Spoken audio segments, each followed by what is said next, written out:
السلام عليكم ورحمة الله وبركاته. أصحابتك وحنا نجنا الكمركة للسودة واضح أدي هذا ومهد سنتهين ما أنت واحد وأنا تضبي لباتنك بشة تضبات جولاي سنة اللبضة كون يشان يلباتنك مقال كان وحربا إن ندي كل وذاقه نينكي عدانك أها بشي أكتوبر سنة كي لبضة كون يسدح يلباتنك من ديدا كودلي ويل دلنيراه لحجره أو فلسطينية ميل أن كفوجين مقالة شيكاغو قبلك إلى نوي isla markaana dambi lagu helay bishii labaad ee sanadkan bishii shanaadna la xukumay ayaa xabsigii ku dhex geeriyooday arrimahaasi ayaan rabaa inaan idinla wadaago iyo sidoo kale madaxweyne Donald Trump oo u hanjabaya in dacwad lagu soo oogayo fanaanada caanka ah ee Beyoncé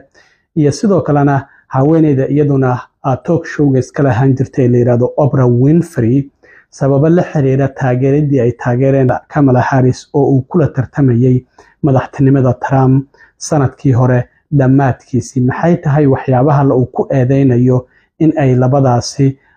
qofood ee caanka ah ee Kamala Harris ay ka qaateen oo ay ku mutaysanayaan in dacwad lagu soo oogo oo la maxkamadeeyo arrintaasina waa idinla wadaagaya balse marka hore soo dhawaada umrada sanadkan Salama Group waxay idin haysaa adeegyo cusub waxaana kamid ah adeegyadaas hoteello u dhow labada xaram ee Makka oo ku noolaa Plainfield oo 40 mayl u jirtay ilaa 64 kiiloomitir magaalada Chicago ee gobolka Illinois ninkan Joseph Suba ayaa la dhihi jiray waa 73 jir ayuu ahaa waxa uu guri ka kireeyay haweeney Falastiiniyad ah oo wiil yar oo 6 jir ah wadatay oo single mother ah sidaas darteed markii dagaalku bilowday waxa uu dhageysan jiray idaacadahan dhinaca midigta ah marka waxa uu aad u taageersanaa Israa'iil sidaas darteed maadaama ay dadkan muslimiin ahaayeen Falastiiniyiin ay ahaayeen arrintaasi ayaa ka careysiisay guriga iiga guura ayuu yiri marka iyagina waxay yiraahdeen degdegan kuma guuri karno waa inaan guri kala raadsanaa maalintii dambe isagoo midi wata ayuu u soo galay oo dhahaya muslimiinta waa nacbahay waxa uu midida ku bilaabay hooyada dhashay wiilka 6 jirka ah oo magaceeda la yiraahdo Hanaan Shaahin markii ay iska celisay kadib wiilkii yarka ayuu arkay wiilkii ayuu ku jeestay 26 midi ayuu ku dhuftay hooyadiina iyadoo dhaawaca ayaa wiilkii waliba mididii iyadoo ay ka taagan tahay uu banaanka iska fariisto xabad sigaar iska shitay marka gabadhii dhaawaca ahayd oo wiilka dhashay ayaa booliska wacday 911 ka markay wacaysay markasta waa la duubaa sidaad ogtahay markii boolisku imaadeen waa ay yaabeen waxyaabaha ay meeshii ku arkeen markii dacwadu ay socotay kaameradii ayay soo bandhigeen ay duubeen booliska kaamera ayaa u xiran markasta oo ay ka jawaabayaan 911 marka muuqaaladii ay duubtay sawiradii iyo 911 ayaa maxkamadda lagu soo bandhigay oo gabadhu markii ay booliska wacaysay wiilka dhashay marka xeerbeegtidii wax badanba ma aysan ku qaadan ninkaasi in dambi lagu helo hal saac iyo bar kadib waxay sheegeen in ninkan dambiyadii lagu soo eeyo dil isku day dil iyo waliba nacaybkii in lagu helay marka ninkan xilliga dambiga lagu helayo waxa ay ahayd 28 bishii labaad ee February ayaa dambiyadaasi lagu helay labadii bishii shanaad ee Mayna waa la xukumay hadda Khamiistii ayuu xabsiga ku geeriyooday wax ka yar 3 bilood markii uu xabsiga ku jiray sida ay sheegeen saraakiisha dhinaca xabsiyada ee gobolka Illinois isla markaana sheriffka degmada Will County ay xaqiijiyeen ninkan Khamiistii ayuu geeriyooday sababaha uu geeriyooday ilaa hadda lama xaqiijin ma xanuuna ilaa hadda lama sheegin sababaha uu geeriyooday laakiin waxa la xaqiijiyay in uu xabsiga uu ku geeriyooday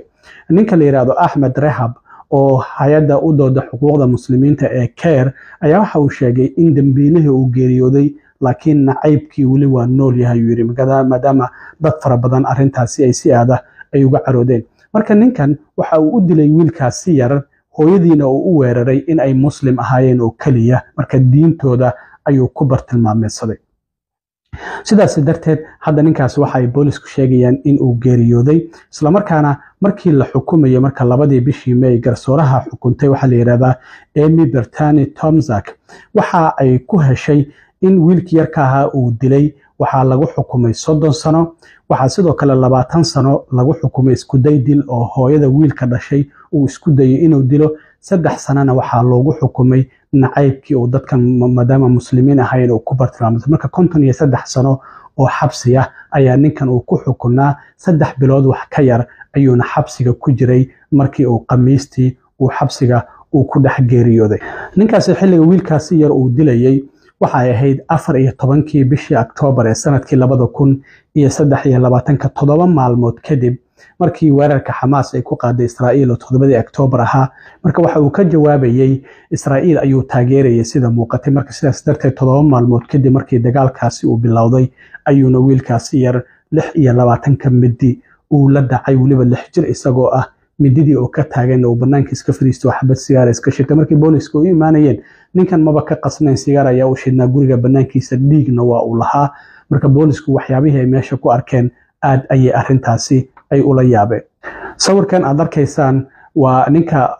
hay'adda CARE madaxda ka ah iyo waliba aabaha wiilka dhalay iyo hooyadii iyo qaar ka mid ah dadkii muslimiinta ee maxkamadda ka soo qayb galay maalintii dambiga lagu helay oo 28 bishii 2 ee February ahayd. maxkamadda banaankeeda ayaa salaad shukri ah salaatii ku hor tukanaya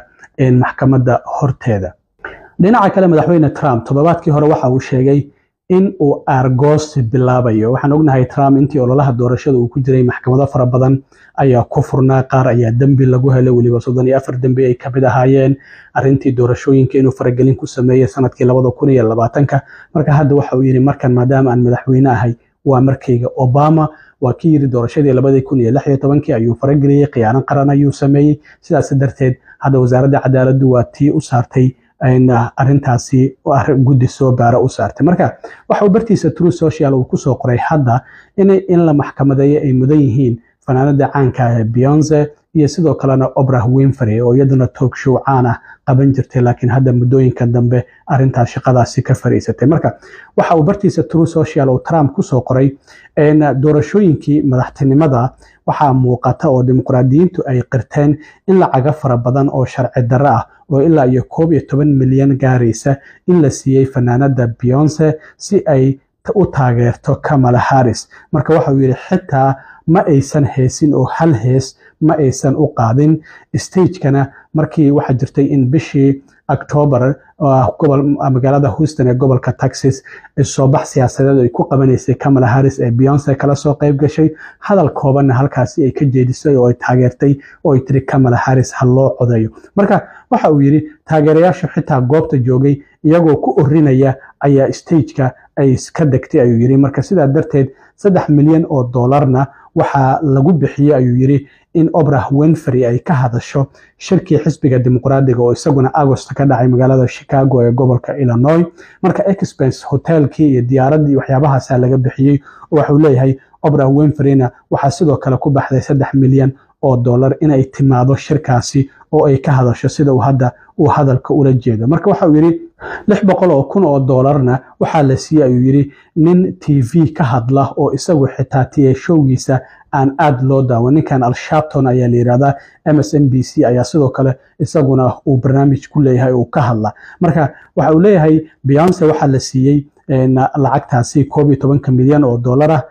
sidoo kalena $3 milyan Oprah Winfrey ayaa lagu bixiyay. ninkana $600,000 ayaa lagu bixiyay. marka Trump waxa uu leeyahay sidoo kale waxaa jirta dad kale oo iyaguna lacaga lagu bixiyay si ay Kamala Harris ay u taageeraan, lacaga lagu siiyay, laakiin arrintaasi waxba ma aysan tarin. waxana uu yiri waana arrin qalad ah marka qaabka ay u soo sheegeen ama ay ugu soo qoreen waraqaha. marka xisbi kasta waxaa loo baahan yahay lacagaha meesha uu ku bixiyo ololaha doorashada inuu soo qoro. marka si qaldan ayay u soo qoreen ayuu leeyahay. marka wuxuu yiri looma baahno inaad lacag ku bixiso si lagu taageero, waa sharci darro in sidaasi la sameeyo ayuu leeyahay. ma qiyaasi kartaa ayuu yiri haddii siyaasiyiintu ay lacag ku bixin lahaayeen si dhammaantoodba loo taageero. arrintaasi waxa uu yiri waa arrinta ay Kamala Harris ay sameysay. dhammaanba lacagahaasina dadkaasi waxaa lagu siiyey si ay iyada ay u taageeraan. sharciga ayay jabiyeen, waana in dacwad lagu soo oogaa ayuu leeyahay. marka Trump sida muuqata waxa uu leeyahay Kamala Harris dad ayay lacag ku siisay si ay u taageeraan oo hadda uu ka magacaabayo 3 qof oo ah Beyoncé, Oprah Winfrey iyo sidoo kalena ninkan Al Sharpton la yiraahdo. marka wax dad kalena waa ay jiraan ayuu leeyahay. marka wuxuu yiri haddii qof kasta uu lacag intuu bixiyo hal ay taageero uu leeyahay arrintaasi waa sharci darro. sharciga Mareykanka iyo midka ololaha doorashada iyo dastuurkaba kuma jirto. marka wuxuu leeyahay dadkaasi waa in dacwad lagu soo oogaa isla markaana la maxkamadeeyo. waan arki doonaa arrimahaasi Trump argosiga uu bilaabay iyo halka ay la gaartay, laakiin ilaa hadda waxaa muuqata Obama, Beyoncé, Oprah iyo Al-Sharpton dhammaantoodba waa dad madow ah hal qof oo cadaan ah kuma jiro marka madowga uu kaliya bartilmaameedsanaya mase dad cadaanana waa ay jiri doonaan xitaa Kamala Harris iyadana maadaama South Asia hooyadeed ay kasoo jeedaa abaheedna uu Jamaica yahay sanfilay iyada nafteeda dhinaca madowga ayaa lagu tirinaya marka waan arki doonaa arrimahaasna waxyaabaha ka soo kordha aad iyo aad u mahadsantiin asxaabta intaan mar kale kulmi doona saaxiibkiina cilmi waro idin la salaayo nabadgelyo